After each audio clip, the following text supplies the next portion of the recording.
बिस्मिल्लाहिर्रहमान अस्सलाम वालेकुम। मेरा पुराना नाम राम देशमुख कृष्णा है।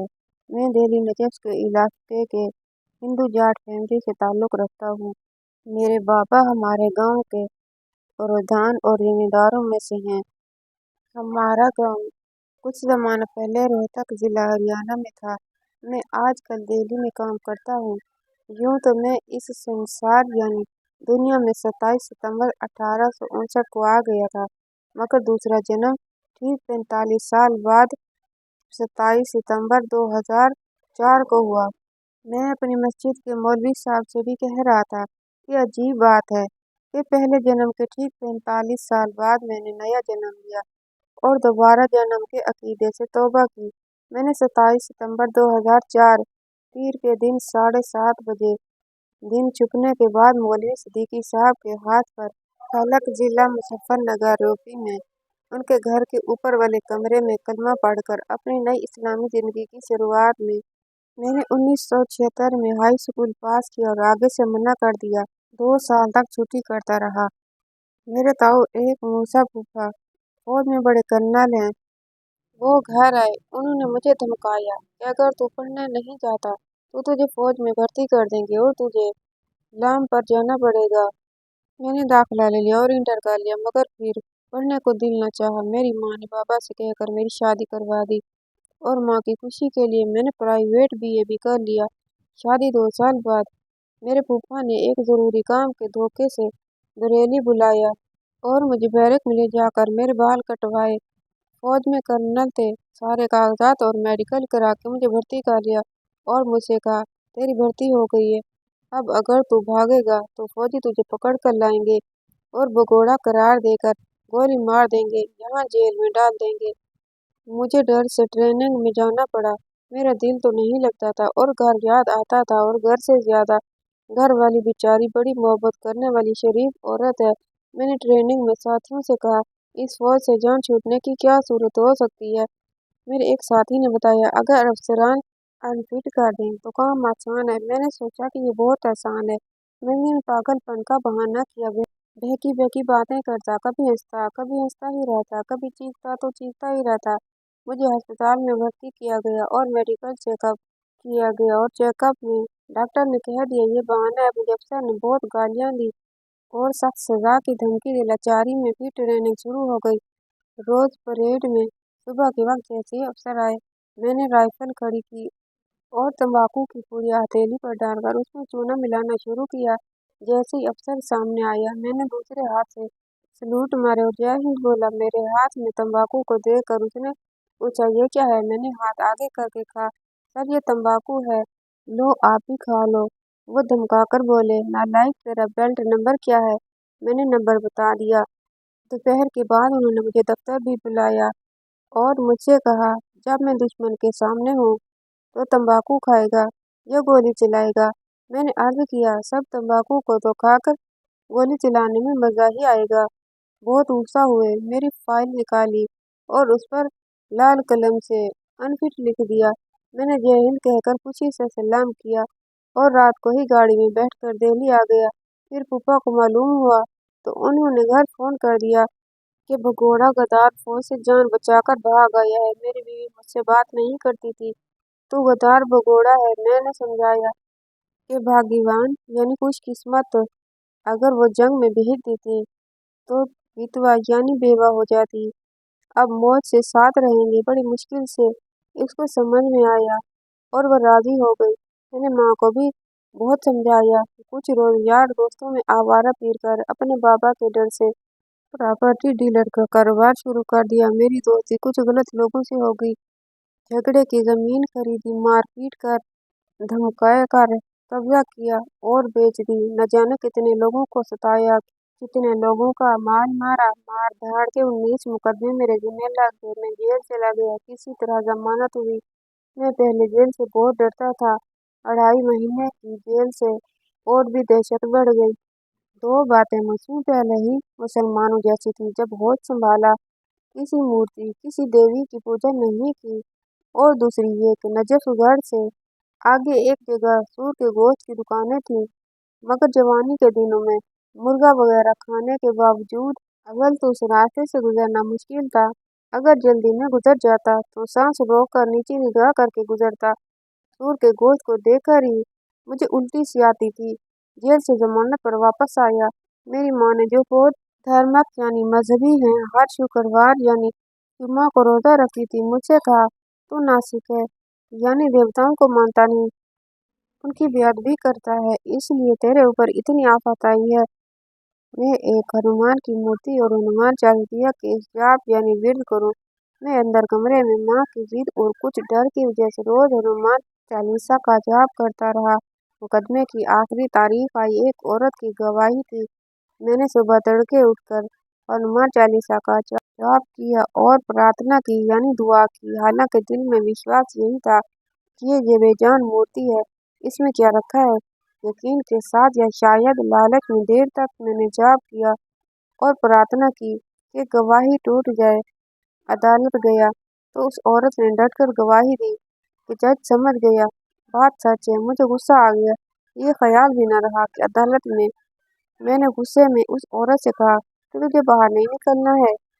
जज ने सुन लिया और बरहम हुआ और जमानत कैंसिल करके जेल भेजने का हुक्म कर दिया। 2 महीने फिर जेल में रहा। बाबा जी ने कोर्ट से जमानत कराई। जेल से घर आया तो पहले कमरा बंद करके हनुमान की मूर्ति पर जूता गीला करके बजाया, हनुमान चालीसा को जलाया और खूब गालियां दी। माँ ने जूते की आवाज सुनी तो बाहर से चीखती हुई समझ रही थी कि मैं इतना बीवी को मार रहा हूँ, मगर जब उनको मालूम हुआ कि वो बाहर है तो उनकी जान में जान आई। मैंने बयान नहीं कर सकता। रोज रोज मुकदमों की तारीखों से मैं कितना परेशान था। हमारे इलाके में एक मुल्ला जी फलों की ठेली लगाते। मैंने उनसे बात की कि कोई तावीज़ वगैरह बताओ, मैं बहुत परेशान हूँ। उन्होंने कहा किसी तावीज़ वाले को ना तो मैं जानता हूँ, ना मुझे उस पर एतमाद है। हाँ, तुम्हें एक चीज़ बताता हूँ, रोज 100 मरतबा सल्लल्लाहु अलैहि वसल्लम पढ़ लिया करो। मैंने कहा ठीक है जनाब, बहुत शुक्रिया। मैं परेशान था इसलिए मैंने सुबह शाम 5-5 100 बार पढ़ा। असल में मालिक को मुझ पर रहम आ रही थी। पहली तारीख में बरी हो गया। 1 साल में 11 मुकदमे हक में फैसले हुए। मुल्ला जी के पास आने जाने लगा और उससे कहा बहुत कुछ बताओ ताकि सारे मुकदमों से मेरी जान बचे। उन्होंने कुछ बताने के बजाय मुझे हिंदी में एक किताब मरने के बाद क्या होगा वो दी। मैंने उसको गौर से पढ़ा। दोज़ख की सजाओं को पढ़कर मेरे दिल में डर बैठ गया। रात को डरावने ख्वाब भी दिखाई देते। मुझे बार बार ख्याल आता कि मैंने कितने लोगों की जमीनें खाई हैं, कितने लोगों का दिल दुखाया है, कितने लोगों को मारा है, और अब मेरा क्या होगा। मुझे उस किताब ने बेचैन कर दिया। मुकदमों से ज्यादा रात दिन मौत और दोज़ख का खौफ सवार रहता। मैं सोचकर इस दुनिया की अदालत के 19 मुकदमों से जिंदगी खराब है तो इसके मालिक के सामने अनगिनत मुकदमों से कैसे छुटकारा मिलेगा। मैंने मुल्ला जी से मशवरा किया। उन्होंने कहा मुसलमान हो जाओ। मैंने इस्लाम के बारे में किसी किताब के लिए कहा। उन्होंने इस्लाम क्या है लाकर दी। मेरी समझ में इस्लाम आ गया। अब मेरी समझ में आया मेरा फौज में दिल क्यों नहीं लगा। अगर मैं फौज में रहता तो ये जुल्म, ये मारपीट ना करता और मरने का ख्याल भी ना आता। मेरे मालिक ने मुझे हिदायत लिए फौज से भगा दिया और उलट पुलट काम करवाए। इस्लाम कबूल करने के लिए मैं इमाम बुखारी के पास जामा मस्जिद दिल्ली गया। पहले तो उनके पास पहुंचना ही मुश्किल है। मैं किसी तरह तरकीब से कई दिनों की तगदो के बाद उनके पास पहुंच गया। इमाम साहब ने कहा कि अपने यहाँ के जिम्मेदार लोगों को ले आना जो तुम्हें जानते हो। मैं 2-4 रोज की कोशिश से 2 मुसलमानों को लेकर गया तो वो कहने लगे शनाख्ती कार्ड लाओ। मैंने कहा आपने पहले क्यों नहीं बताया, बार बार क्यों परेशान करते हैं। वो नाराज हो गए और बोले बात करने की तमीज नहीं। मैंने कहा तुम्हें तमीज नहीं, मुझे तो है, और मैं चला आया। उसके बाद एक साहब ने दिल्ली की फतेहपुरी मस्जिद के जाने को कहा। मैं वहां पहुंचा तो मुफ्ती साहब ने कहा मुसलमान होने के बाद तुम्हारा निकाह खत्म हो जाएगा, तुम्हें अपनी बीवी छोड़नी पड़ेगी। मैंने कहा वो 25 साल से मेरे साथ रह रही है, ऐसी भली औरत है कि आज तक उसने शिकायत नहीं हुई, मैं उसे कैसे छोड़ सकता हूँ। उन्होंने कहा फिर तुम्हें कलमा नहीं पढ़वाया जा सकता और ना तुम मुसलमान हो सकते हो। वहां से मायूस होकर मैंने तलाश जारी रखी। एक साहब ने मुझे एक मज़ार पर भेज दिया। वहाँ एक मियाँ जी, लंबे बाल, ढेर सारी मालाएं गले में डाले, हरे रंग का लंबा कुर्ता और बहुत ऊंची टोपी पहने हुए मिले। मैं एक जानने वाले को वहाँ लेकर गया। उन्होंने कहा कि तुम्हें कलमा पढ़वाता हूँ। मेरे करीब बैठो, घुटनों से घुटने मिलाकर अदब से बिठाया। अपने दाहिने हाथ में मेरा बायां अंगूठा और बाएं हाथ में दायां अंगूठा ले लिया और बोले, मुरीद होने की नियत करो और मेरे पैरों पर अदब से निगाह रखो। मुझे बचपन के खेल का ध्यान याद आ गया। बच्चे एक दूसरे को इसी तरह करते थे। मुझे हंसी आ गई। वो घबरा के हंस रहा है। मैंने कहा, मुझे बचपन का एक खेल याद आ गया। अगर बच्चों की तरह आपको भी सर के ऊपर घुमा कर फेंक दूं। तो उन्होंने फिर धमकाया, न जाने क्या क्या कहलवाया, कादरिया गोसिया वगैरह वगैरह। फिर बोले, मेरे पाँव के बीच सर रखो। मैंने मना किया तो धमकाकर बोले, मुरीद होकर बात नहीं मानता। मैंने सर टेका और जल्दी से उठा। वो दोबारा बोले, अदब से कदमों में सर रखो और ये सोचो कि मुझ में खुदा का नूर है। जिस तरह खुदा को सजदा करते उसी तरह। मुझे गुस्सा आ गया। मैं इस्लाम के बारे में बहुत कुछ पढ़ चुका था। मैंने उस नालायक से कहा, अगर मैं तुझे उठाकर दे मारूं तो खुदा तो मैं हूँगा, इसलिए जो ताकतवर होता है वो खुदा होता है। मैंने दो चार गालियां दी और चला आया। मुझे मुसलमान होने की बेचैनी थी और मौत का खटका था। मैंने एक मुल्ला जी से जिक्र किया। वो मुझे काजी जी के यहाँ ले गए। काजी जी ने कहा, मुसलमान तो हम तुम्हें कर लेंगे, मगर 2000 फीस होगी। मैंने कहा, मुझे मुसलमानों का इस्लाम नहीं चाहिए। मैं तो मोहम्मद सल्लल्लाहु अलैहि वसल्लम वाला इस्लाम कबूल करना चाहता हूँ। अगर मोहम्मद सल्लल्लाहु अलैहि वसल्लम ने किसी को मुसलमान करने के लिए पैसे लिए हैं तो आप भी ले लें। जब उन्होंने कभी एक पैसा नहीं लिया तो आप कैसे पैसे लेंगे? 2000 की बात बड़ी नहीं थी, मगर मुझे विश्वास नहीं हुआ। मैं वहां से भी वापस आ गया। अगले रोज एक मस्जिद के सामने से जा रहा था तो जरा साफ सुथरे कपड़ों में एक मौलवी साहब मस्जिद की तरफ जाते हुए दिखाई दिए। बाद में उनसे तारुफ हुआ और उनका नाम मौलवी अब्दुल समी था। मैंने उनसे कहा, मुझे इस्लाम के बारे में कुछ मालूमात हासिल करनी है। पहले तो वो ठिठके, बाद में तैयार हो गए। मैंने उनसे कहा कि इस्लाम के बारे में मैंने 50 से ज्यादा किताबें पढ़ी हैं। जब अल्लाह के रसूल सल्लल्लाहु अलैहि वसल्लम आखिरी हज को गए तो उनके साथ 1.25 लाख साथी थे। आपने उन सबको इकट्ठा करके उनसे सवाल किया कि मैंने इस्लाम तुम पर पहुंचा दिया? सबने कहा, पहुंचा दिया। मोहम्मद सल्लल्लाहु अलैहि वसल्लम ने कहा, अब जो यहाँ से गायब हैं, यहाँ मौजूद नहीं है, ये इस्लाम तुम्हें उन तक पहुँचाना है। इससे ये बात मालूम हुई कि जिन मुसलमानों तक इस्लाम पहुँच चुका है वो दूसरे इंसानों तक इस्लाम पहुँचाएं। मौलवी कासमी ने कहा, हाँ जरूर पहुँचाना चाहिए। मैंने कहा कि मौलवी साहब, आप मुझे ऐसे दो चार लोगों से मिलवाएं जो दीन को दूसरों तक पहुँचाने का काम कर रहे हों। मौलवी साहब से बोले, ऐसे लोग भी मौजूद हैं। मैंने कहा, ये काम तो सारे मुसलमानों को करना चाहिए, मगर मुझे एक मुसलमान भी नहीं मिला जो खुद इस्लाम लाना चाहता हो। चार बड़े मौलवियों ने मुझे धक्के दिए। मौलवी कासमी ने कहा, मैं आपको एक साहब का पता बताता हूँ, आप जिला मुजफ्फरनगर यूपी चले जाओ। मैंने उनका पूरा पता और दीगर सारी मालूमात ली। उन दिनों में चंद बड़े और मखसूस लोगों के पास मोबाइल हुआ करते थे और अक्सर घरों में पीटीसीएल का भी निज़ाम हुआ था और छोटे कस्बों और छोटे शहरों में पीसीओ की सहूलत मौजूद होती थी। मैंने उनका नंबर लेना चाहा तो उन्होंने कहा, फ़ोन नंबर मालूम करके देता हूँ। उन्होंने दिल्ली के किसी मौलवी साहब को फ़ोन किया और मौलवी मोहम्मद कलीम सिद्दीक साहब का फ़ोन नंबर उन्होंने मिलाया। मौलवी साहब दिल्ली से पलक जा रहे थे। मौलवी कासमी ने कहा, हमारे एक चौधरी साहब इस्लाम कबूल करना चाहते हैं। मौलवी साहब ने कहा, उनको आज शाम तक तलब भेज दें। मैंने कहा, फ़ोन पर मुझसे बात करवाओ। उन्होंने मुझे फ़ोन दिया। मैंने बात की। मौलवी साहब ने कहा, आप जब भी आएँ हमारे मेहमान बल्कि मुअज़्ज़ज़ मेहमान होंगे। मैं खिदमत के लिए हर समय हाजिर हूँ। मैंने कहा, बहुत शुक्रिया। मुझे बड़ा अजीब सा लगा, एक आदमी 150 किलोमीटर दूर ऐसा स्वागत कर रहा है। मुझे तो एक गज गुजरता मुश्किल हो रहा था।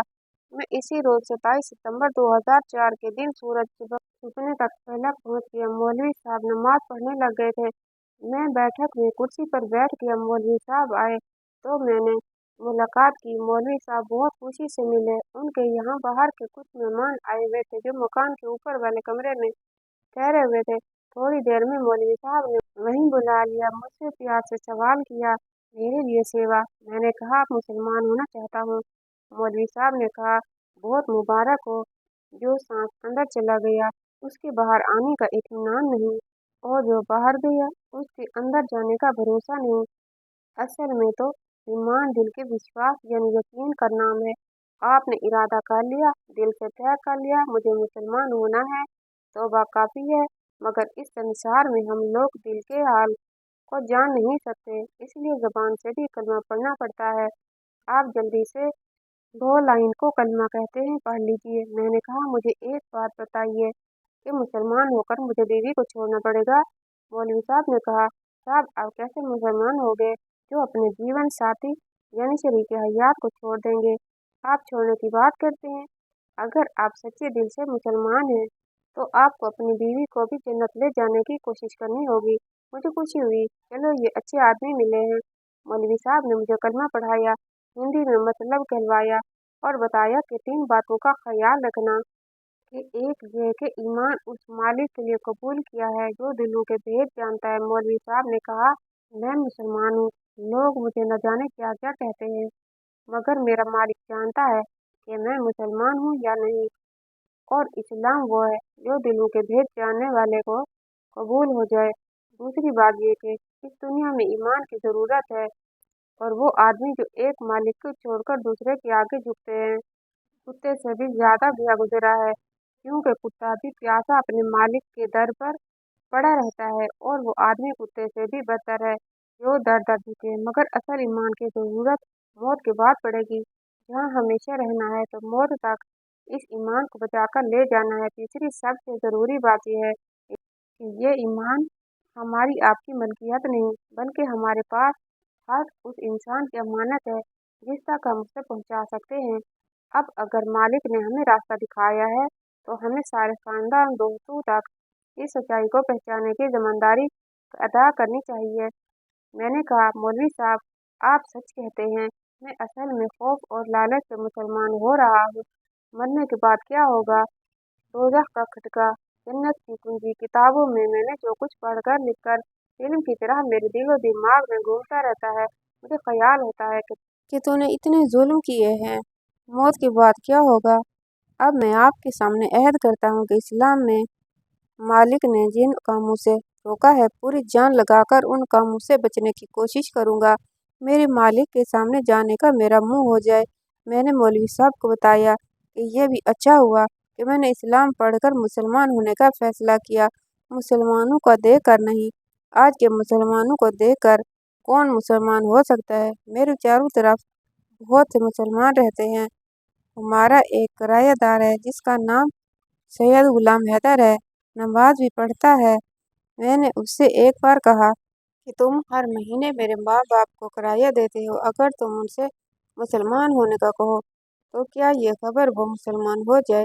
अगर वो मुसलमान हो जाए तो पूरा खानदान मुसलमान हो जाएगा, और बोले तुम्हारे बाबा इलाके के प्रधान हैं, अगर मैं उनसे कह दूँ तो हमारा जीना मुश्किल कर देंगे। मैंने कहा, तुम अल्लाह से नहीं डरते, इसलिए काबे का फोटो हटाकर मेरे बाबा को फोटो लगाओ, रोजाना उसके नाम को जाम करके मेरे बाबा को दंडूत करो, उनके सामने सर झुकाओ। मेरे बाबा ने किसी दिन देख लिया तो वो तुम्हारा किराया माफ़ कर देंगे, तुम्हारे मज़े आ जाएंगे। मैंने उसे कहा कि तुम अपने आप को सैयद बताते हो, अल्लाह के यहाँ भी तुम्हें जाना है। मैं मालिक के सामने ही लठ मारूंगा कि उन्होंने सैयद होकर एक दिन भी हमारे ईमान लाए को नहीं कहा। मैंने मौलवी साहब को अपनी रुदात सुनाई और 4 बड़े मौलवियों के पास से वापस आने की बात भी सुनाई। मौलवी साहब ने मुझे बहुत प्यार से समझाया और मुझे तसल्ली दी कि मेरे 2 लड़के और लड़कियां हैं। बड़ी लड़की की शादी मैंने कर दी है। हमारा समाज असल में पठानों से बहुत मिलता जुलता है, बहुत शर्म हया से। मर्दों का बाहर रहना और औरतों का घर रहना, ये हमारे यहाँ का दस्तूर है। मैं अपने माँ के सामने अपनी बीवी से आज तक भी बात नहीं कर सकता। माँ बैठी होगी तो उसको ही बताऊंगा। वो कभी कहती भी है یہ تیرے 5 ہاتھ کی بیوی ہے تو اسے کیوں نہیں کہتا؟ میں کہتا ہوں ماں جب تم مر جائے گی تب اسے کہوں گا۔ ہمارے یہاں اب تک لڑکی کو پڑھانے کا رواج نہیں۔ پورے خاندان میں نے بغاوت کر کے لڑکی کو پڑھایا، ہائی اسکول پاس کیا تو اس نے مجھ سے کہا ابو جی مجھے 2000 روپے چاہیے۔ میں نے کہا بیٹی 2000 کا کیا کرو گی؟ اس نے کہا 1000 کا موبائل مل رہا ہے۔ میں نے اس سے کہا موبائل کیا کرو گی؟ اس نے کہا بات کیا کروں گی۔ میں نے پوچھا اور 1000 کا کیا کرو گی؟ اس نے کہا کہ جینز لاؤں گی۔ میں نے اس سے کہا 2000 کی جگہ 5000۔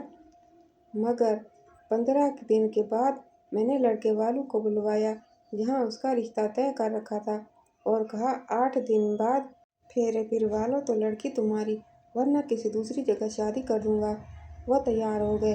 بابا سے کہہ کر پنڈت بلوایا اور پھیرے پھروائے۔ میں نے لڑکی کو 2500 روپے دے دیے اور کہا کہ آدھے تو لو اور آدھے اس دن دوں گا جس روز گود میں بٹھا کر رخصت کرنے کے لیے تجھے آؤں گا۔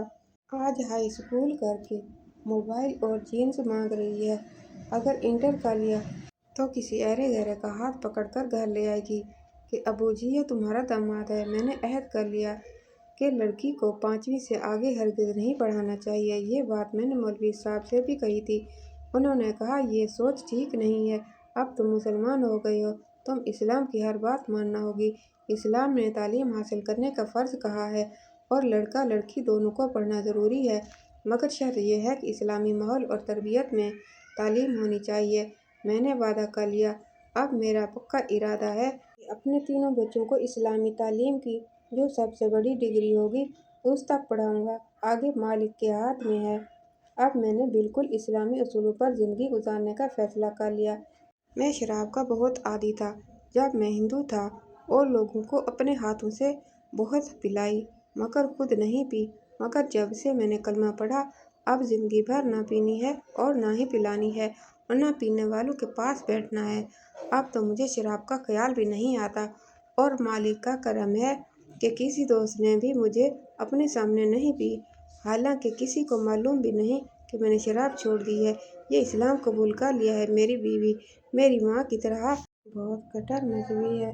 جب مولوی صاحب مجھ سے کہہ رہے تھے کہ اس کو اپنے ساتھ جنت میں لے جانا ہے تو میں نے بتایا وہ تو بہت کٹر ہندو ہے، جس روز گوشت کھا کر آتا ہوں گھر میں گھسنا مشکل کر دیتی ہے۔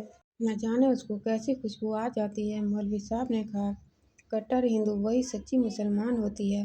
انسان اپنے مالک کو خوش کرنے کے ہی دھرم کی پابندی کرتا ہے۔ اگر آپ اس کو سمجھا دیں کہ یہ راستہ غلط ہے اور سچا راستہ اسلام ہے تو اسلام پر بھی وہ سختی سے عمل کرے گی۔ میں نے پلک میں مولوی صاحب کے بھانجے کے موبائل سے اس کو بتا دیا کہ میں مسلمان ہو گیا ہوں تو وہ بہت ناراض ہوئی۔ میں نے یہ کہہ کر بات بند کر دی کہ میں دوسرے کے موبائل سے بات کر رہا ہوں۔ اگلے روز صبح میرے مقدمے کی تاریخ تھی۔ مجھے صبح وکیل سے بھی ملنا تھا، اس لیے رات کو مولوی صاحب نے اپنی گاڑی سے کوتوالی پہنچا دیا۔ رات کو 12:45 پر گھر پہنچا۔